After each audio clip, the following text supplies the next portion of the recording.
આપણને એક નવું જાણવા મળ્યું છે બોરડા ગામમાંથી જ કે જે પેલા નવનીતભાઈને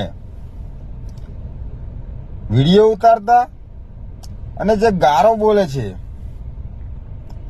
તે આરોપી છે, જેનું આ ફરિયાદમાં નામ જ નથી અને હજુ સુધી કોઈને ખબર નહીં હોય તેઓ અપરાધી છે. તેનું નામ છે બોરડા ગામના સરપંચ કુંદનબેન.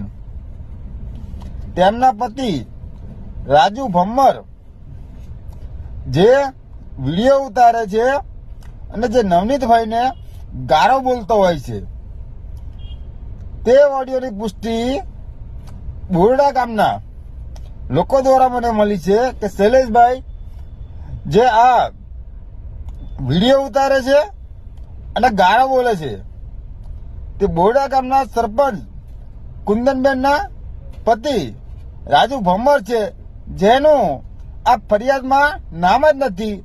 એટલે જ્યારે આ એસઆઈટીને તપાસ આપવામાં આવી છે ત્યાં સુધી આપણો વિડીયો પહોંચે કે જે આ આરોપી રાજુ ભમ્મર, જેનું કામ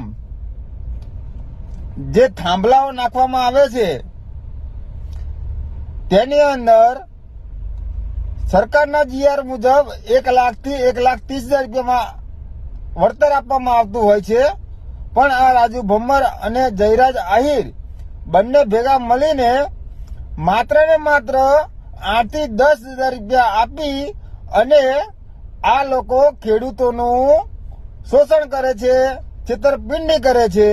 તો મારા મત મુજબ જે ખેડૂતોને ત્યાં આ લોકો દ્વારા છેતરપિંડી કરવામાં આવી છે તેઓ લોકો પણ આગળ આવે અને આની ઉપર ફરિયાદો દાખલ થાય તેવું કરવાનું છે. જય માંધાતા, જય કોરી સમાજ.